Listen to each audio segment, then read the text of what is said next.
Alrighty, hello. You have come back to another edition of the Wlog live on Twitch. Twitch.tv/M3 on air.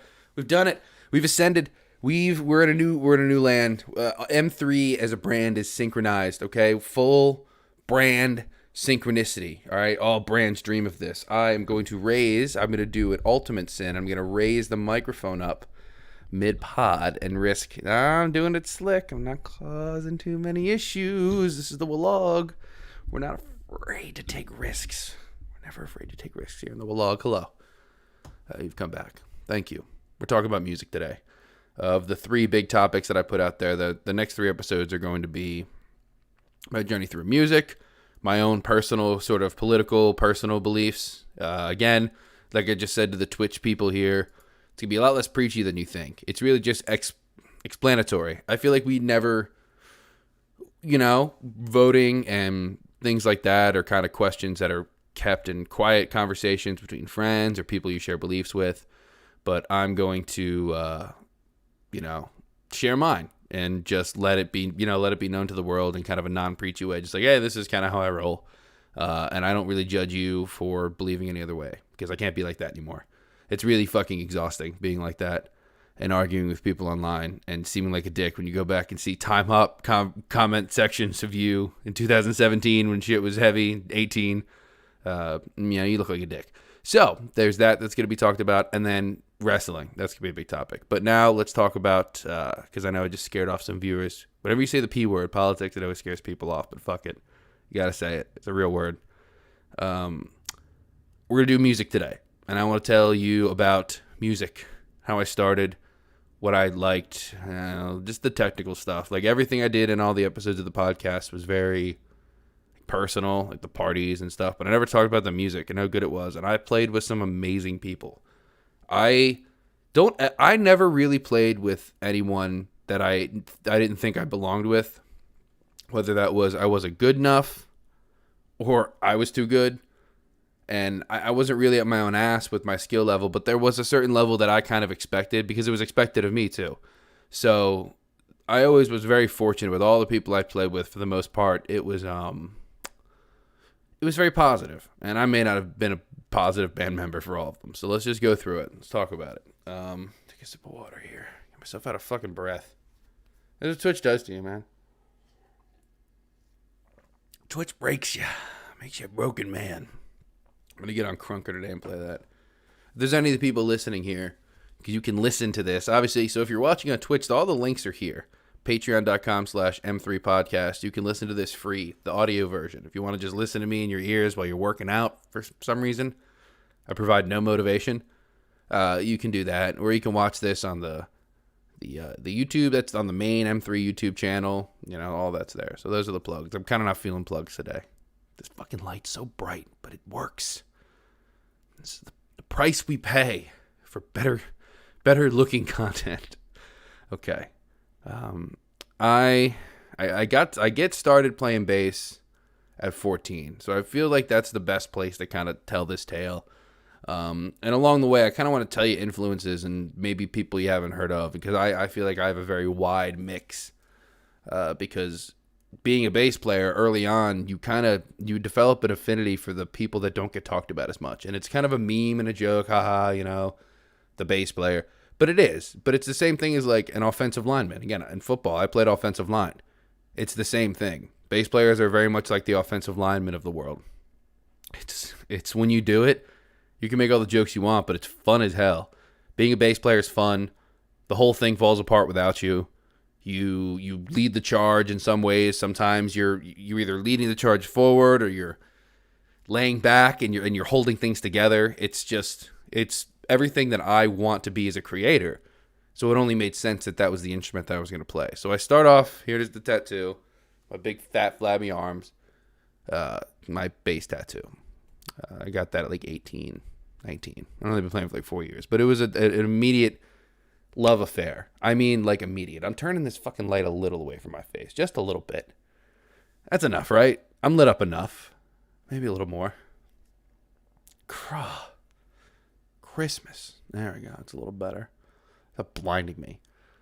I got a precision bass, a Fender precision bass. Again, I talked about this on the dossier, and it was just like love at first sight. I got a little amp that worked with it, and I spent 11 months straight with that bass, taking lessons, and just I really started listening to music, not just listening to the radio or pop stations or anything like that. I started just listening to everything I can get my hands on.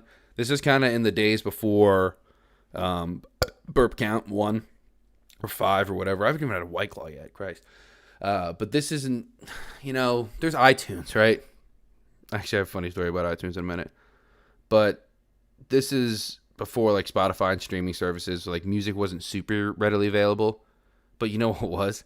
Stuff that wasn't getting taken down off of YouTube was like lesser known songs and underground stuff and people playing covers of songs. That was huge for me in my formative years of playing bass. What better way to learn how to play a song than to watch somebody playing a bass cover of it? You just watch their hands. Like, it's way easier. Like, if I wanted to learn a Red Hot Chili Pepper song, I wouldn't try to watch Flea play it. I'd try to watch some kid my age play it. And then you just, the better you get at the basics, combined with the knowledge of, oh, that's how you play Californication. That combined is how I learned. So kind of like I Frankensteined my way to being a decent musician without knowing any theory or anything like that. I feel like whenever I do the vlog, I get such like sponge mouth.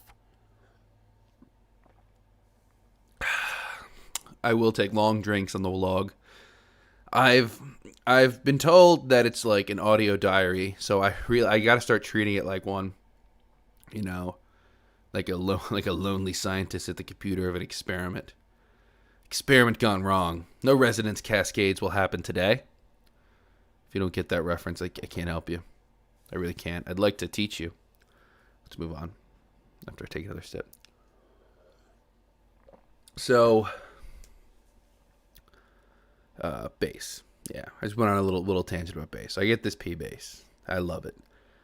It makes sense to me. Being a bass player makes absolute universal sense to me.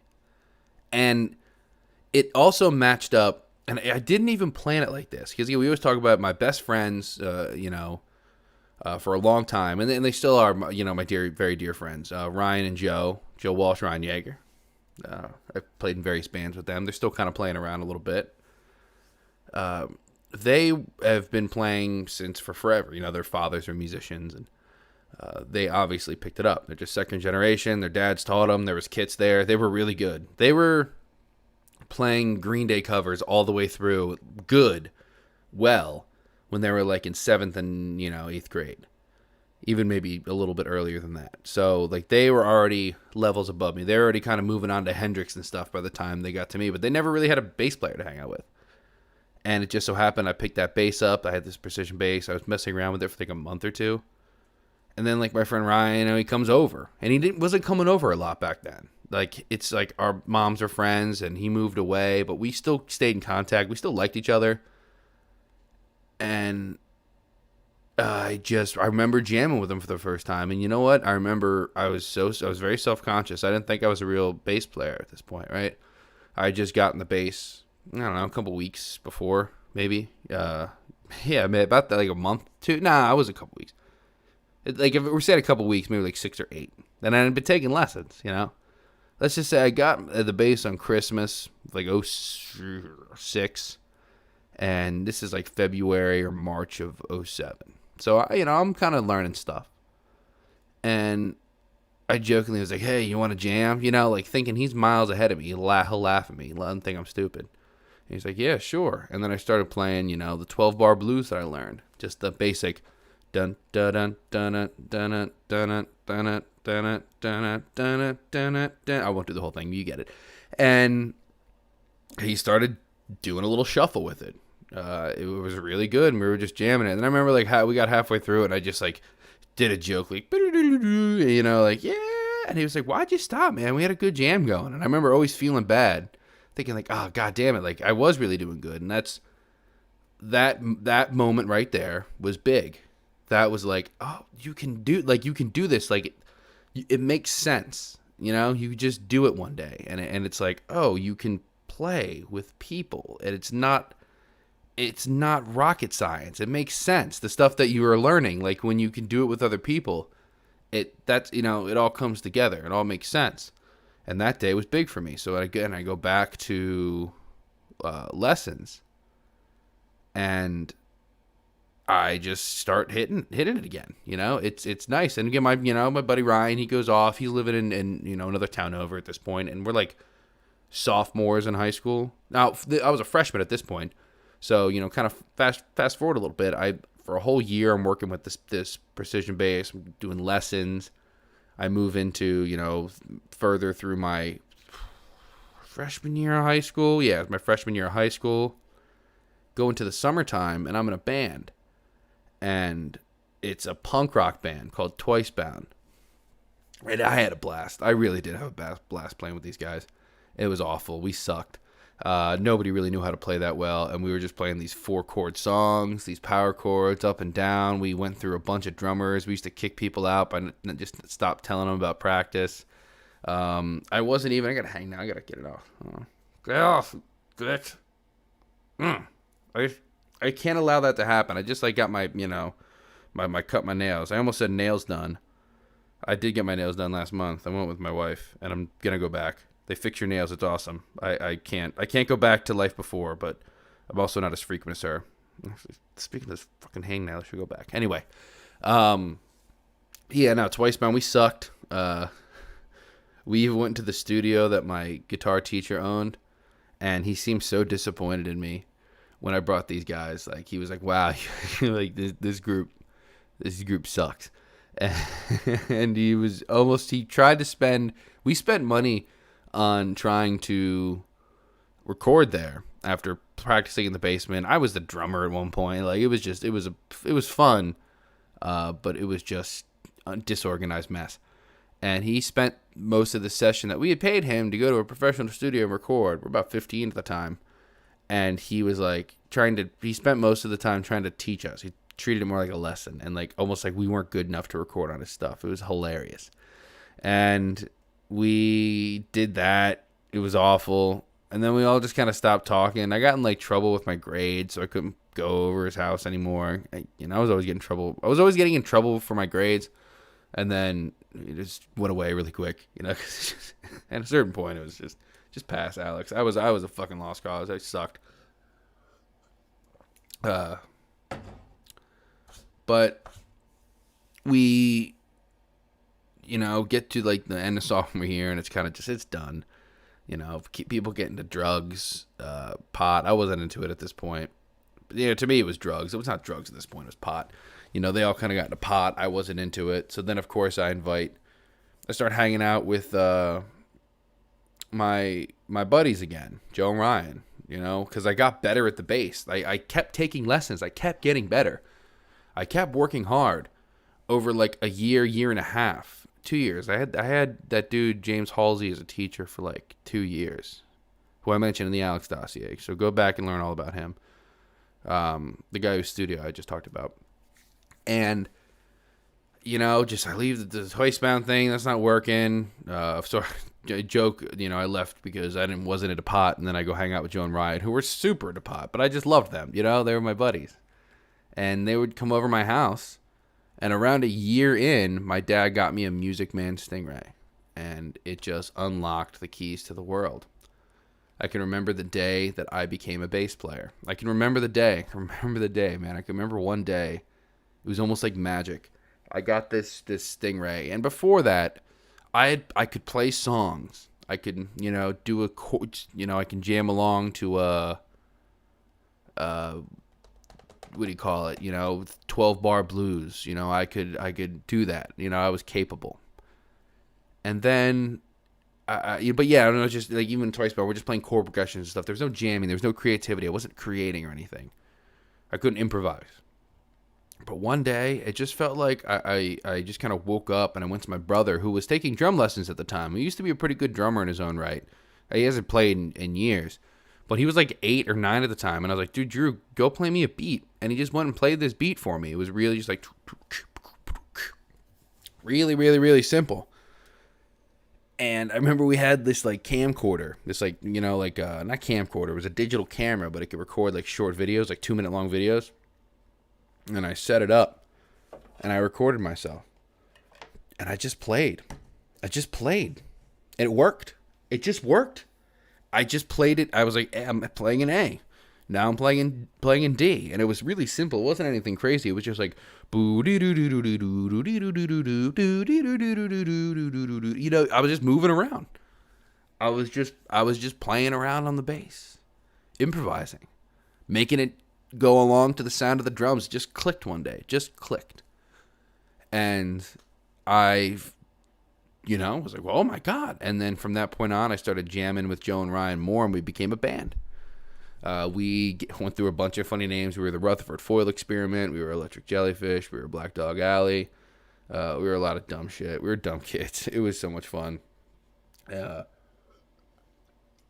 My dad and mom, Joe and Ryan, are like, second sons to them. You know what I mean? Like, they're like family to me. So, like, they never got in trouble or anything. But they would come over smelling like weed all the time, like at 16 and 17, and my dad would be like, guys, what the fuck? Like, walk up to him, like, spray him with shit. Be like, come on. It's so funny how, because there's no stigma about marijuana in my family, like, anymore. That stopped at, like, 2010, but it just, funny little memory. But we would jam. We just jammed our hearts out, and I was listening to Hendrix and Cream, and this is where the listening really crept up. Before I'd mentioned while I was being taught, I'd started listening to like Rush and Metallica. Rush and Metallica were ones that I hadn't listened to before, that were given to me because my teacher was like, "Hey, you can learn good bass licks from these guys." Take a little White Claw sip. This one's for the fuck's his name? I can't remember his name. Cliff Burton. For you, Cliff. We love White Claws. Anywho, Metallica, like Rush, Allman Brothers. Like, I got these random bands from my guitar teacher because he was like, you can learn these songs. They're not that hard. It's like Whipping Post, Working Man by Rush, and Seek and Destroy by Metallica were like three big ones I was given at the beginning, where my teacher's like, look, if you get good at these, you can play most stuff. So I did. I got good at them. Those bands, kind of the fingers led outwards. And then obviously when I start jamming with these other two guys, we're playing like a power trio. I picked up really quick. They had been playing for years, doing solos and jamming, and like they really had it together. Anybody who saw us back then, anybody who saw us at the Grill, this is only 2 years before that, maybe 2.5, closer to 2. So, like, we were still at that level. Like, we were getting to that level. We played a couple places. Played the Whiskey once, if you can believe it. We were 16. The one in Annapolis, not the one in, like, L.A. The one that does not exist anymore. That is a Taco Bell, sadly. Excuse me. Still getting over a little bit of cold. Letting the cold escape my body. So, we just got it together, got tight, got hot. I had that Music Man Stingray. I was listening to Hendrix and Cream and all Led Zeppelin, just like that kind of shit. That 70s rock and roll nonsense. I become a burpy mess whenever I try to speak. If this is your first time listening to the Wlog, this is as bad as burpy as it gets. But I haven't done one in like 2 weeks. So I'm feeling off. I have to like balance the water to White Claw ratio. Classic rock is where I settled in. My radio station never turned off of 100.3 and 100.7, which were the classic rock stations in my area. Still are. And I got better and better and better because that was a good genre of music to cut my teeth in. You can't think of a better genre. Because most of the things that are played now, most of the artists you listen to now, obviously you can all trace it back sort of through osmosis or family tree. I don't know what the fuck you call it. But you can trace it back to the Beatles and Led Zeppelin, and Clapton is a big one. Clapton is much more influential than people think. He's one that kind of gets pushed to the side. I mean, obviously, like 3-time Rock and Roll Hall of Famer. Like he gets the recognition he deserves. But like he doesn't get memed or anything. He's weird. He's not like... It's just weird how he exists. People know who Eric Clapton is, but he's not, maybe you can explain it for me. I don't know. I don't think he's some otherworldly, godly character like a Beatle would be, or even like the guys in Led Zeppelin. But he still kicks ass. He's one of my favorites. Even though he was like, he did that stupid fucking anti-lockdown song with Van Morrison. Bunch of doddering old men. Like, no more lockdown. Baby, no more lockdown. Fucking Van Morrison coked out of his fucking mind, telling you that lockdowns aren't going to work. All right, Van the man. Again, two guys whose music I fucking love. Vlog, baby. Stream of consciousness. No notes, huh? This is fun. This is what we do. This is the content that I make. Main feed on our Premium Boy site. All right, let's move forward here, because I wanted this to be more comprehensive. I glossed over it whenever I talked about it. I was like, I did the music, but then I got drunk with Joe in his truck and we stole a cone. Like, I could never help myself by avoiding that. But it wasn't just that. 90% of the time we were practicing and being boring and just jamming and listening to music and trying to get better. All the kings, Freddie, BB, Albert, were big ones. Obviously, I've said Cream already, but I need to say it again because Jack Bruce, the bass player of Cream, though he was the Eric Clapton of the bass. He would show up Eric Clapton as a bass player. It would be hilarious. If you watch some of those old Cream videos, he would just be wailing on that bass, almost as if to be like, fuck you, Eric. Because apparently him and Ginger Baker were just bullies. It's just abrasive dickheads. And, partially, I don't think it's ever okay to be an abrasive dickhead, for the most part. There's always, situational context. But, I don't know. I can't remember the point. I'm just imagining Eric Clapton being bullied by a fucking psychotic Ginger Baker. And, not less psychotic, but still as mean Jack Bruce. But he would just wail on that bass. It was one of the biggest inspirations for me. I would play with a pick, but I would watch Jack Bruce play, and sometimes I'd be like, fuck, I should play with my fingers. Because it just felt like it was, any partner that he had that enjoyed finger stuff, it was in for a treat.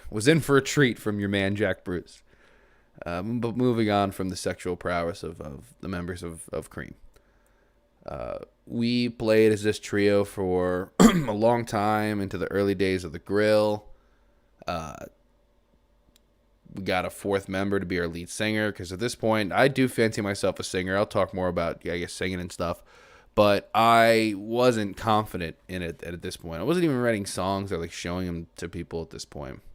That's another story that I'll pocket. But the group got tight. We were just playing rock and roll, jam songs. Eventually, as we get older, so I will hop into the story now about how I started writing songs. One day, just like how jamming came together, I was sitting at home with my acoustic guitar, because I just kind of started, flirt. When you play bass, you have to learn guitar. It's just gonna happen to you. And Joe showed me a few chords. You pick a few tabs and chords up online and shit. So I was kind of fucking around with my acoustic guitar, and it just kind of I just wrote a song one day. It was called Flesh.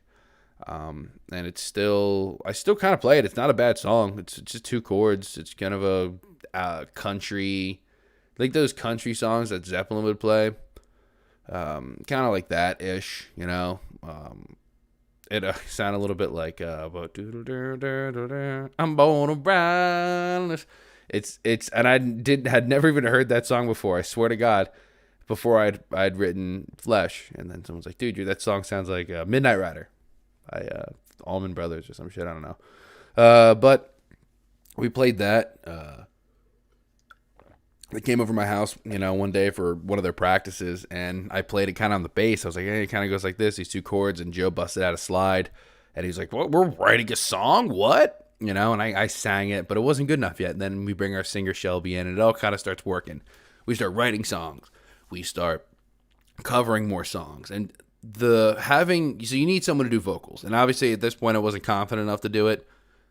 Don't be that band that just does instrumental stuff unless you want to be an instrumental band. There's plenty of groups that do that, and that is cool, but I know a lot of groups that just get together and jam. They're like, oh, none of us can sing. Get a singer. It's even more fun when you jam Even if it's just for fun, get a singer. Get someone that can improv over your shit. There's people who can do it. I can do it. I'll come over your house and do it. Fuck it.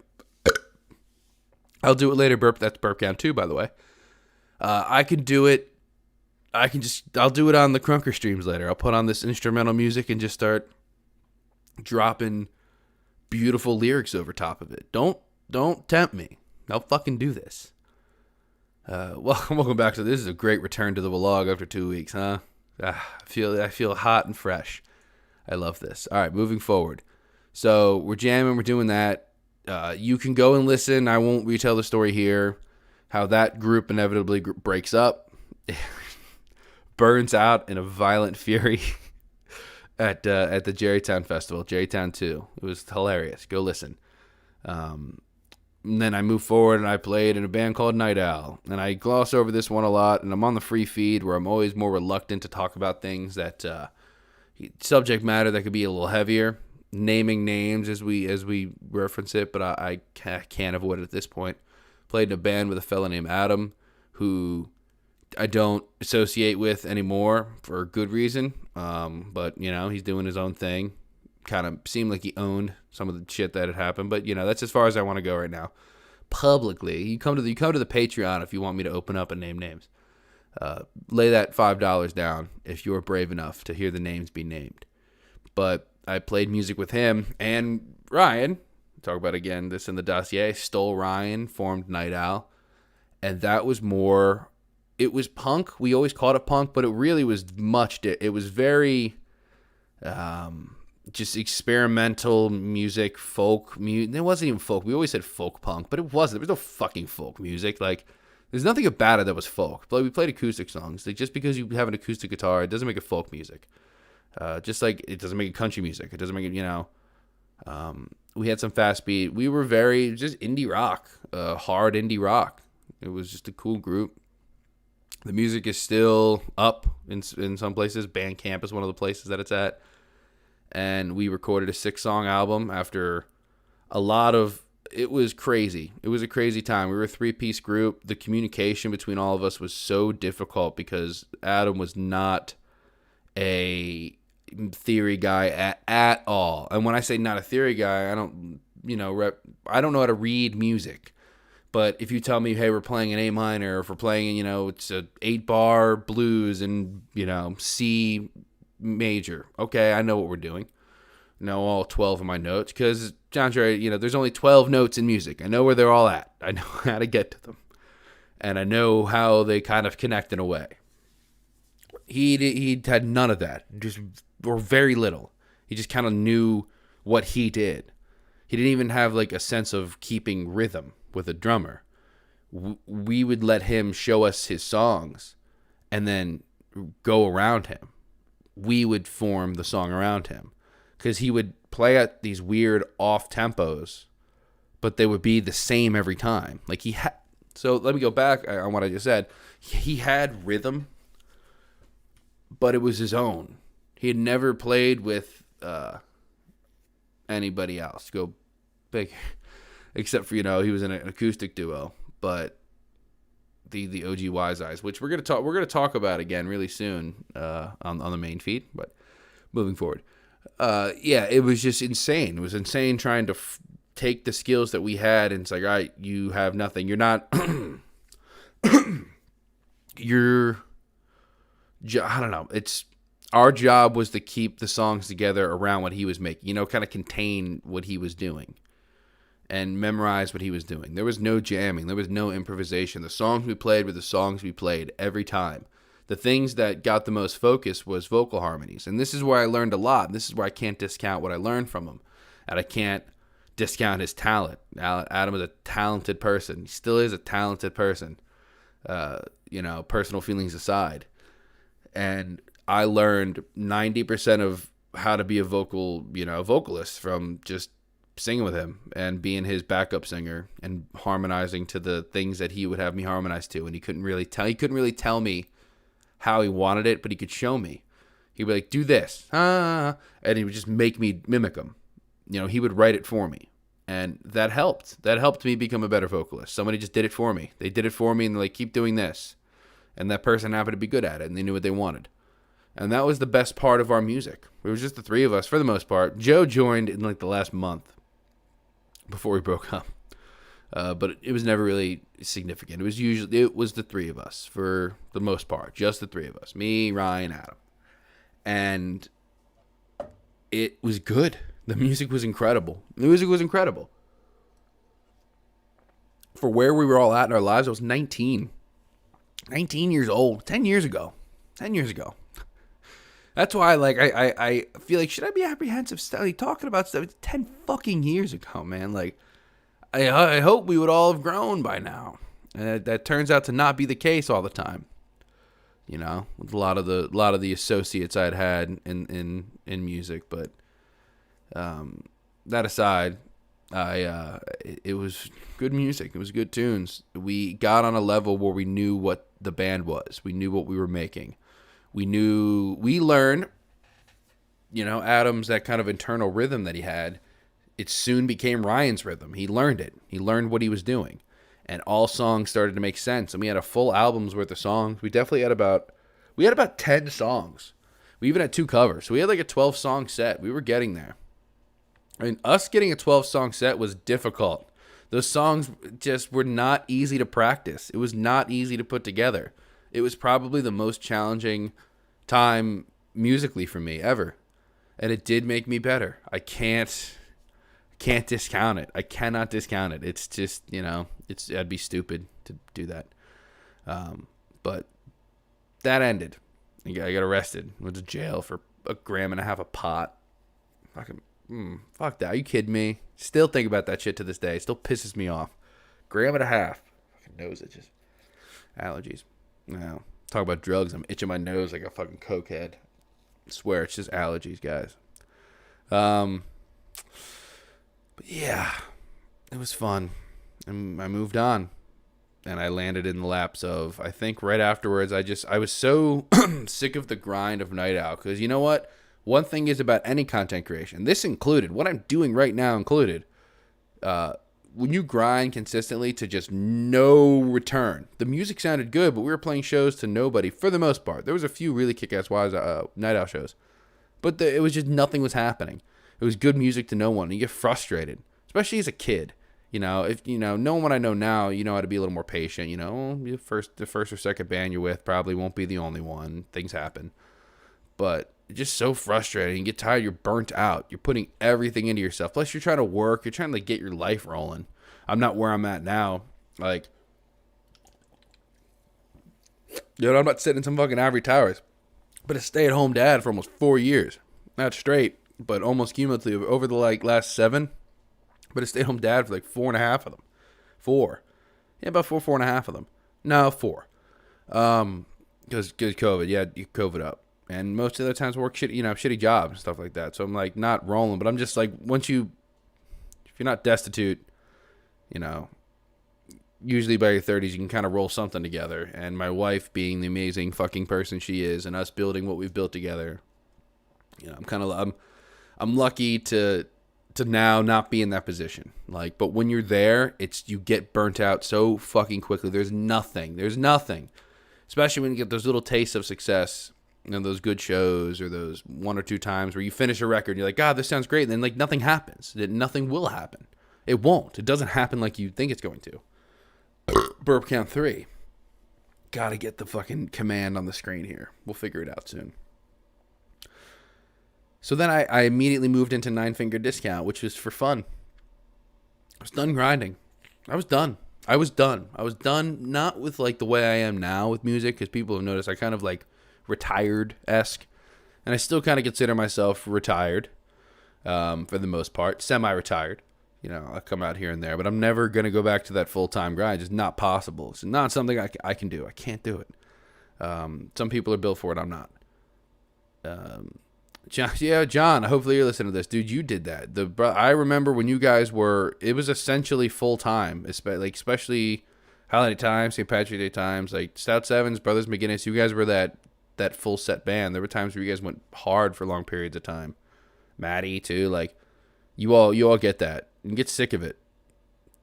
Until you learn to not take it seriously, you get sick of it. And, you know, I'm going to get to that a little bit. But I wanted to move on. I wanted to be in a cover band, essentially. And these two dudes came up to me and they said, you want to be in a punk rock cover band? I said, fuck yeah, I'd love to. And we did that for a while. And then, of course, everyone knows Tyler joined that. We went in pretty good detail about Nine Finger Discount. So I can't properly comment on it without Tyler being here. But that music was much looser. And, it was, out of all the bands that I've been in, okay, not counting Twice Bound, it's the second worst band I've ever been in. I love Nine Finger.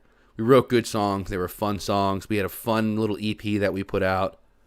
We had problems with holding on to drummers and keeping a consistent sound. And it was just, it could be a mess at times, but it was still fun. I still had a blast and enjoyed myself every step of the way with that whole shebang.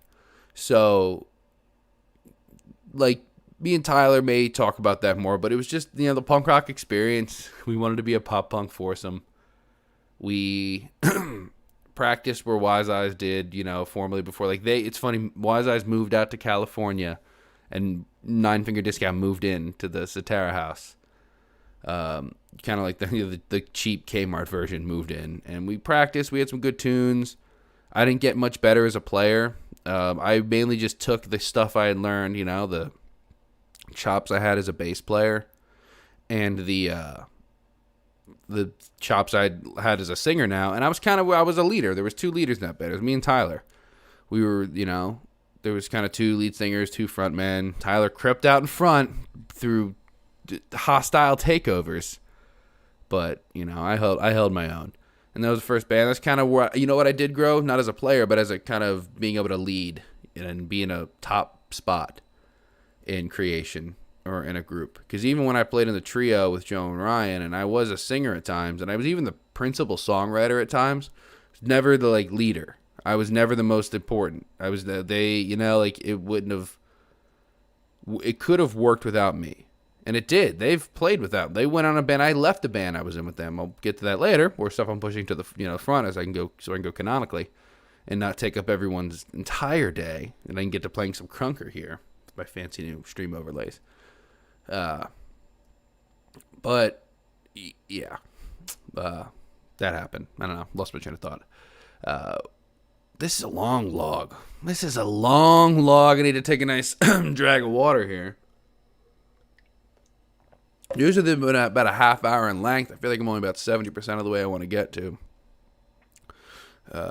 So we'll keep pushing through. I can make it as long as I need to be. It's the beauty of owning your own domain in content land. And then I could go play crunker later to a bunch of viewers. Because a bunch of people just come by there for some reason. A bunch of children who will never watch and listen to our content. But I love them all the same. All right. So, Nine Finger Discount. It was fun. It was cool. I got to go past it.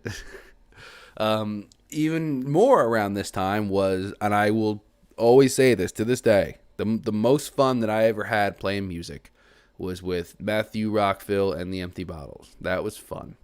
It was low stress because it was just, it was never meant to be stressful at that point. We could have been more serious. There were times where there was talks to do more things, but, of course, our dear friend and OG, premium boy, Matthew W. Rockville, he left us for Texas, the evil state of Texas. We will stay. We will take Maddie back. We will take you back. We will prevail. Hashtag take Maddie back. Take back the Maddie. I had so much fun playing in that because it was the music I kind of always wanted to play. It was just that folk, he called it acoustic folk smut. I mean, that kind of, it wraps it up pretty well. It's like that, what the fuck is the dude from the Pogues? I can't remember his name right now. I don't know. Evil man, evil drunk man. But it was kind of songs like that, but take a little bit of the Celtic out. Just a folk rock band. That was a folk rock band. I talked about what the shit I was doing before wasn't folk rock.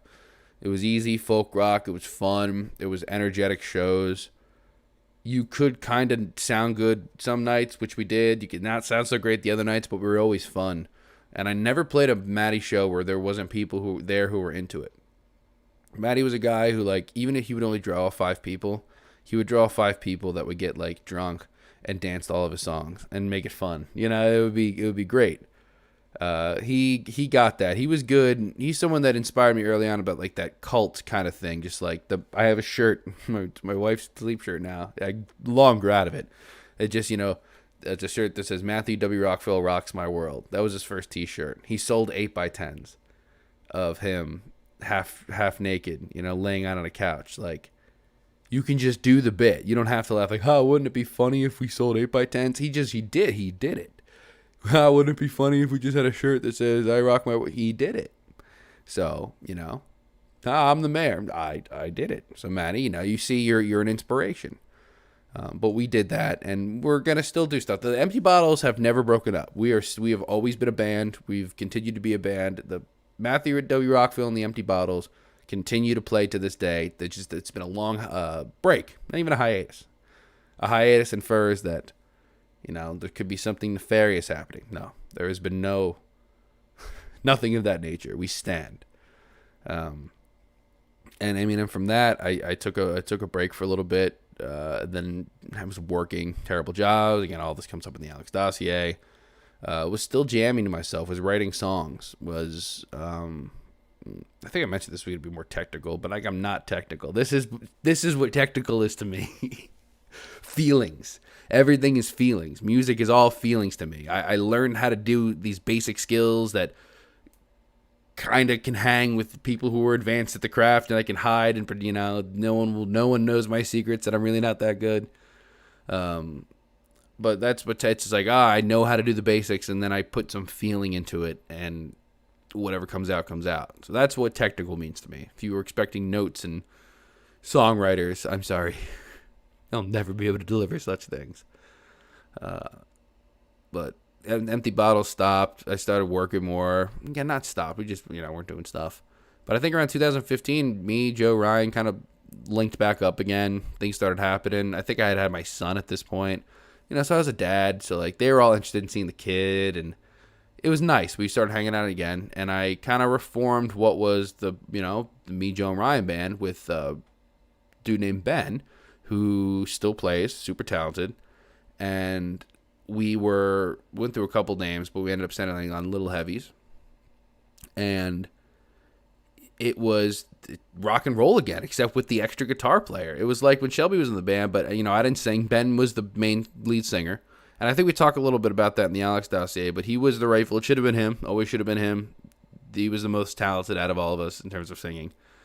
But we got back into the groove again. And then, since I had kind of been running with these people, like, the One Coast people and all that shit, I was kind of on the outside of it, but I knew a couple people. We were able to get hooked up with a couple of shows. Things went well. Things were going great. And then I just couldn't take the stresses of it anymore.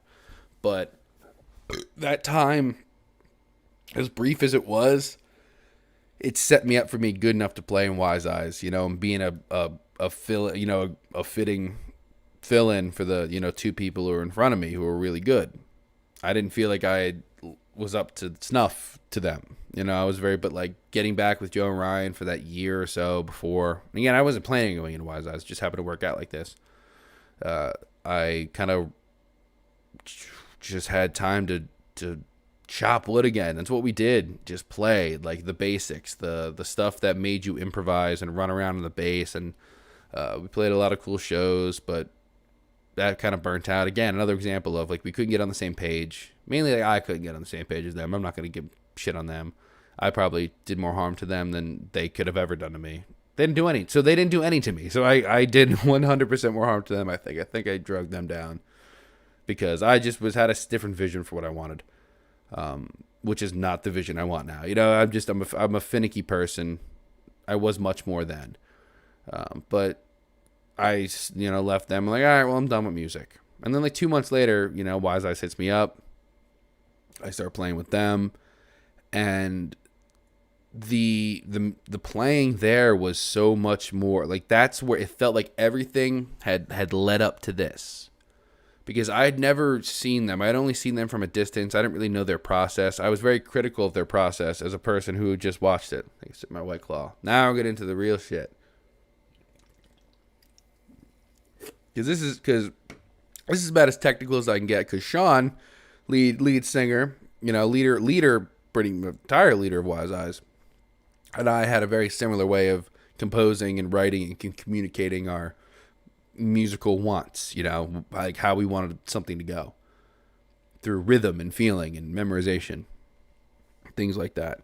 But when I first started, when I got the call to go play with them, it felt like everything was leading up to that. Like just like the ability to jam, which I get from jamming with Joe Ryan and doing all that like blues rock stuff. Like I did that with Brett. Brett's an incredible guitar player. He can just do all that stuff. He can do these long jams. He can do the tight rehearsed songs, but like he can do all that stuff. And obviously Tyler was a great drummer for that. But we also did very tightly rehearsed songs and very sometimes weird rhythms.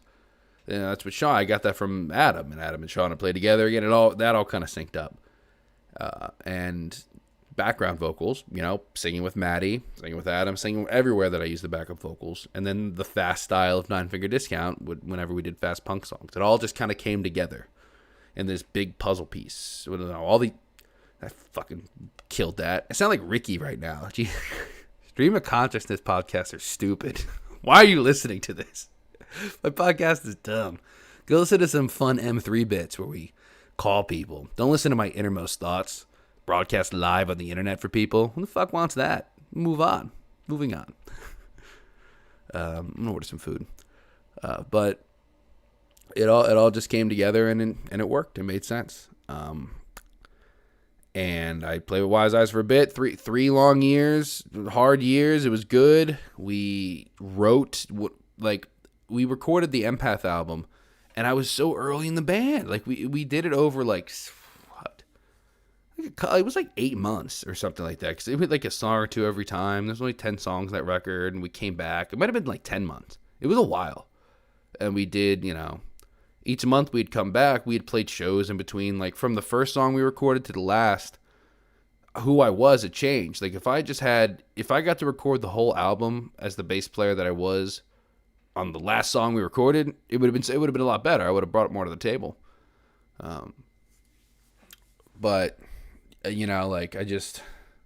kind of wish I had a chance to do one more record.